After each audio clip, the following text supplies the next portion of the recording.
죄인 괴수에게 넘치는 은혜 5장. 하나님의 사랑에서 절대 끊을 수 없다. 이 상태로 한동안 지내다가 위로의 때가 오자 어느 목사님이 내 사랑 너는 어여쁘고도 어여쁘다 아가서 4장 1절 말씀을 설교하는 것을 들었다. 그 목사님은 내 사랑이란 두 단어를 주제로 설교하고 나서 몇 가지 결론을 내렸다. 첫째, 교회고 구원받은 모든 영혼은 사랑받을 만하지 않더라도 그리스도의 사랑의 대상이다. 둘째, 그리스도의 사랑에는 조건이 없다.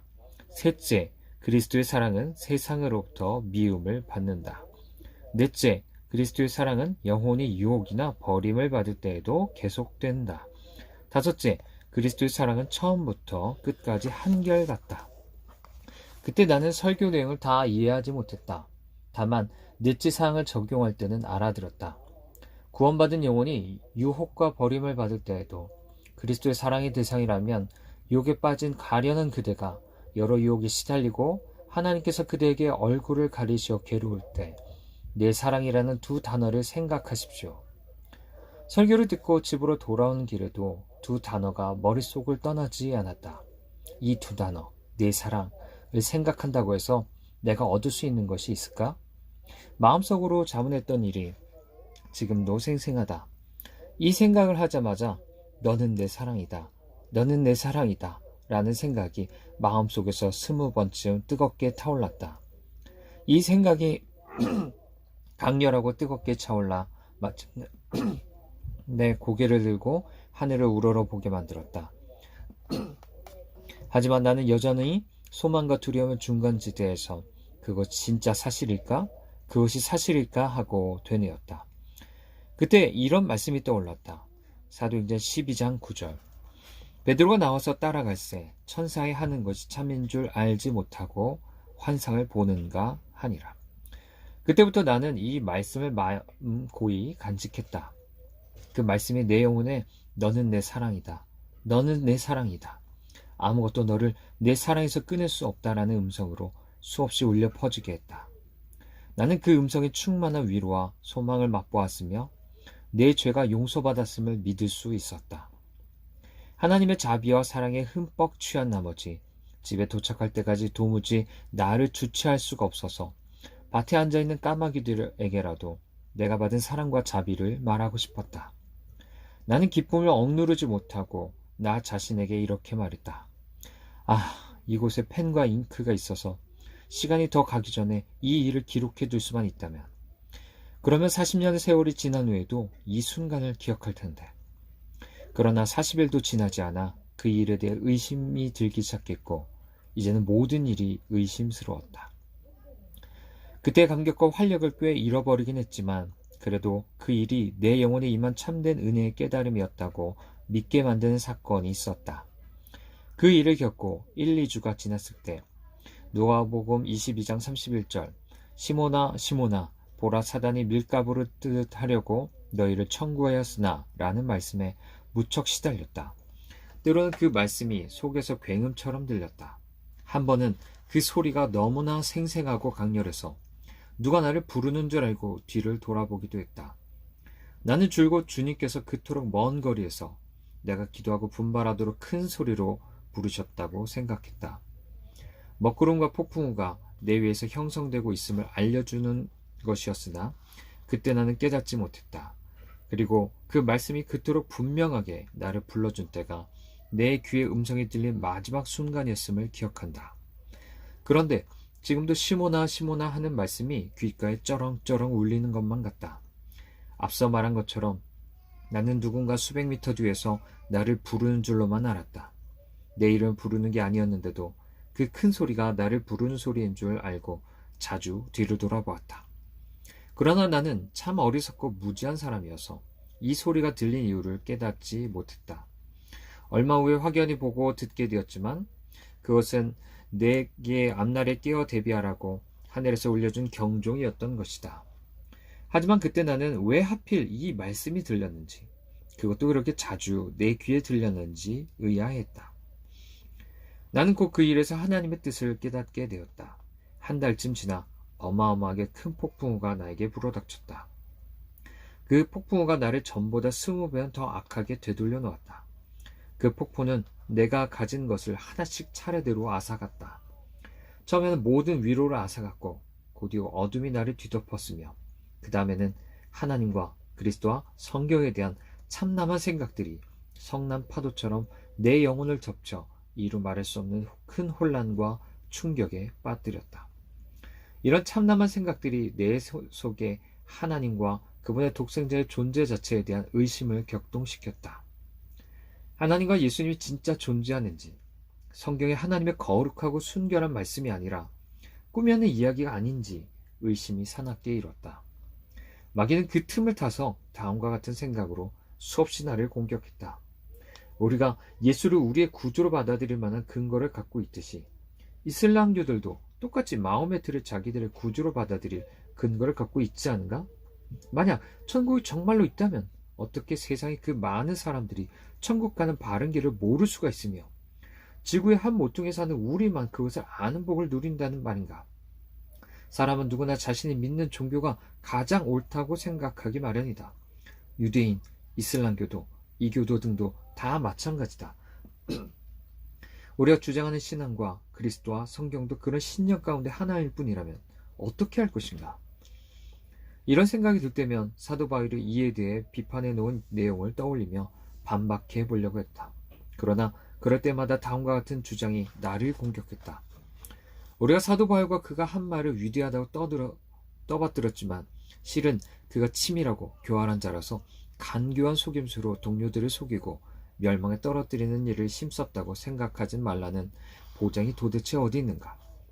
지금이라면 말이나 글로 표현할 엄두도 나지 않는 이런 생각들이 내 마음을 강하게 사로잡았다. 이런 생각들이 다양한 형태로 쉬지 않고 마음을 짓누른 까닭에 아침에 눈 뜰 때부터 밤이 잠들 때까지 내 속은 오직 그 생각으로만 채워져서 다른 생각이 비집고 들어갈 틈이 없어 보였다. 또한 나는 하나님께서 내 영혼을 진노하사 나를 그런 암시들에 넘기셔서 강력한 회오리 바람으로 그것들과 함께 날아가게 하셨다고 결론지었다. 그런 암시들이 내 마음에 염증을 일으키는 것을 보고서 나는 비로소 내 속에 그것을 받아들이기 거부하는 어떤 것이 있음을 느꼈다. 하지만 이런 생각조차 하나님께서 내게 침삼킬 만한 여유를 허락하셨을 때에야 겨우 할 수 있었다. 그만한 여유라도 없었다면 그런 분유하고 사나운 고민이 이런 생각이나 기억마저 남김없이 집어삼키고 태워버리고 말았을 것이다. 이런 고민에 휩싸여 지내는 동안 저주하고 맹세하고 싶은 혹은 하나님과 예수님 혹은 성경에 대해서 악담을 퍼붓고 싶은 충동이 문득 치밀어 올랐다. 이런 모습을 보면서 내가 마귀에 사로잡혀 있는 게 분명하다고 생각했다. 어떤 때에는 오감을 송두리째 털어버리고 싶은 마음이 들었다. 다른 사람들과 함께 하나님을 찬송하고 높이는 대신에 말씀을 들으면 끔찍하고 신성모독적인 생각이 치밀어 오르곤 했기 때문이다. 따라서 하나님이 계시다고 생각하든 그런 분이 계시지 않다고 생각하든 간에 사랑과 평안과 감사 같은 감정을 느낄 수 없었다. 이런 것들이 나를 깊은 절망으로 밀어넣었다. 이런 심리 상태는 하나님을 사랑하는 사람들에게는 나타날 수 없다고 단정지었기 때문이다. 이런 유혹이 강하게 일 때마다 난 내가 유괴되어 집에서 멀어지는 것을 절망하는 어린아이와 비슷하다고 생각했다. 때론 반발도 하고 고함을 지르며 울기도 해보았으나 유혹의 날개 단단히 붙잡힌 채 바람에 실려 자꾸만 멀리 날아갔다. 또한 사울과 그를 사로잡았던 악신이 생각났으며 내 처지도 그런 것만 같아서 몹시 두려웠다. 그 당시에 성령을 거스른 죄에 관한 다른 사람의 이야기를 듣게 되었는데 그때부터 시험자가 그 죄를 짓도록 자꾸 충동질한 까닭에 그 죄를 반드시 짓게 될 것만 같았다. 다른 죄는 안중에 없어졌고 그 죄에만 온통 관심이 쏠렸다. 만약 말로 그런 죄를 범할 수 있었다면 원하든 원치 않든 내 입이 그 말을 해버리고 말았을 것이다. 이 시험이 나를 그토록 강한 힘으로 몰아세웠기 때문에 입을 열지 않기 위해서 두 손으로 턱을 괴는 자세를 한 적이 많았다. 어떤 때는 그 말을 하고 싶어 근질거리는 입을 막기 위해서 거름구덩이 같은 곳에 얼굴을 쳐박기도 했다. 그때 다시 개와 두꺼비의 처지를 생각하면서 하나님이 지으신 모든 것의 상태가 나와 내 주위 사람들의 참혹한 상태보다 훨씬 낫다고 생각했다. 정말 내가 개나 말이라면 훨씬 즐거울 것만 같았다. 그것들은 영원한 지옥의 무게에 짓눌려 멸망할 영혼도 없고 나를 괴롭히는 죄에 시달리는 일도 없을 테니 말이다. 그로 인해 몹시 괴로웠으나 처지가 이런데도 내 속에 구원에 대한 간절한 열망이 없다는 사실이 나를 더욱 슬프게 했다. 그 과정에서 다음과 같은 성경 말씀이 내 영혼을 아프게 찢어 넣었다. 이사야 57장 21절 말씀. 오직 악인은 능히 안정치 못하고 그 물이 진흙과 더러운 것을 늘 솟쳐내는 요동하는 바다와 같으니라. 내 하나님의 말씀에 악인에겐 평강이 없다 하셨느니라. 그리고 때때로 마음이 매우 강팍해 하셨다. 눈물 한 방울에 거액을 준다 해도 흘릴 단 한 방울의 눈물이 없었으며 그럴 마음조차 없었던 때도 있었다. 다른 사람들 자기 죄를 생각하고 울며 애통해 하기도 하고 그리스도로 인해 하나님께 감사하며 기뻐하기도 하고 차분하고 기쁜 마음으로 하나님의 말씀을 기억하기도 했지만 유독 나만 경랑에 휩싸여 있었다. 그 속에 너무 깊숙이 잠기는 바람에 이 세상에서 나 한 사람만 이 같은 처지라는 생각이 들었다. 내 모진 운명을 생각할 때 깊은 한숨이 떠날 새가 없었으나 이 상태를 면할 길이 없었다. 이런 고문이 1년쯤 계속되는 동안에는 언제나 쓰리고 비참한 마음으로 예배를 드렸다. 게다가 하나님을 회방하려는 생각에 몹시 시달렸다. 설교를 듣고 나면 부정하고 참남하고 절망적인 생각이 엄습해왔다. 성경을 읽어도 모든 게 의문투성이었다. 어느 때는 성경을 읽어도 자꾸 다른 생각이 나서 앞의 내용을 까맣게 읽고 그 순간에 읽고 있는 문장만 눈에 들어왔다. 그 시기에는 기도하는 것도 보통 고역이 아니었다. 어쩔 때는 사탄이 기도하지 못하게 뒤에서 내 옷을 잡아당기는 것만 같았다. 기도 시간에 내 곁을 떠나지 않고 서성이다가 결국 기도를 그만두게 만들곤 했다. 이제 끝내는 게 어때? 서둘러. 기도를 할 만큼 했으니 이제 그만해도 돼. 이런 말도 내 마음을 몰아갔다. 때로는 사탄을 위해 기도하고자 하는 악한 생각을 불어넣기도 했다. 만일 내게 엎드려 경배하면 마태복음 4장 9절 같은 말씀이 가끔 생각났다. 기도할 때마다 생각을 하나님께 집중하려고 노력했지만 시험자가 내 마음을 휘저어 산란케 하고 혼란에 빠뜨렸다. 수풀과 황소와 빗자루 같은 형상들을 떠오르게 하여 마치 내가 그 형상들에게 기도하는 것처럼 몰아갔다. 어떤 때는 더 심하게 내 마음을 붙잡아 그것들을 생각하거나 그것들을 향해 끝내 기도하도록 만들었다. 그러면서도 이따금 하나님과 그분의 복음의 진리에 대해서 확고하고도 가슴 벅찬 깨달음을 얻기도 했다. 그럴 때마다 속에서 얼마나 강렬한 탄식이 솟구치던지 한마디 한마디에 나의 온 영혼이 실려 나왔다. 하나님 앞에서 나를 긍휼히 여겨달라고 고통스럽게 부르짖었다. 하지만 그것도 잠깐 하나님이 이런 나의 기도를 비웃으실 것만 같아서 또다시 좌절했다. 하나님의 거룩한 천사들 앞에서 꼭 이렇게 말씀하실 것만 같았다. 너는 아주 뜨겁게 자비를 구한다만 내 열정을 곧 식혀주마. 그 상태는 오래가지 못할 것이다. 많은 사람들이 너처럼 잠시 열심을 냈지만 내가 그들의 열심을 식혀버렸다. 이런 생각과 함께 신앙을 버리고 떠난 사람들이 눈앞에 떠올랐다. 나도 그들처럼 될까봐 두려운 마음에 이렇게 생각하기로 했다. 이런 마음이 드는 것이 그래도 감사한 일이다. 정신을 차리고 내가 할 수 있는 일을 하자. 이때 사탄이 말했다. 내가 아무리 정신을 차리더라도 내가 너를 가만 놔두지 않을 거야.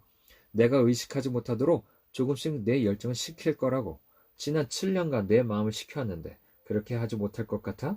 끊임없이 흔들면 우는 아이도 잠드는 법이지. 나는 마음 먹고 그렇게 할 생각이고 끝내 내 목적을 달성하고 말 거야. 지금은 내 마음이 뜨겁게 달아올라 있지만 나는 이 불을 끌 수 있어. 나는 전처럼 너를 차갑게 식힐 수 있다고. 이런 생각들이 나를 아주 옹색한 지경으로 몰고 갔다. 그 당시에도 죽음을 맞을 준비가 전혀 되어 있지 않지만 오래 살수록 더 엉망이 될 거라고 생각했다. 세월이 모든 것을 잊게 하고 죄에 대한 기억과 천국의 가치, 그리스도의 보혈로 씻음받아야 할 필요조차 마음에서 지울 것이기 때문이었다. 그러나 그리스도 예수께서께 참으로 감사드리는 것은 이런 생각들이 그분을 향한 부르짖음을 위축시키지 않고 우리 여성이 성추행자를 만났을 때처럼 더 크게 부르짖게 만들었던 것이다. 한동안 이런 일들로 홍역을 치르고 나서 들은 말씀이 참으로 좋았다. 로마서 8장 38, 39절 말씀.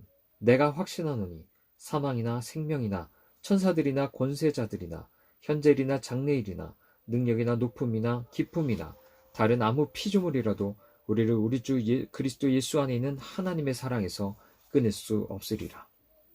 그제 오래 사는 것이 나를 멸망시키지도 천국을 잃게 하지도 않으리라는 소망이 생겼다.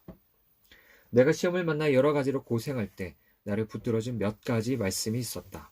특히 예레미야 3장 1절 말씀이 마음에 우러남았다. 나 여호와가 말하노라. 내가 많은 무리와 행음하고도 내게로 돌아오려느냐.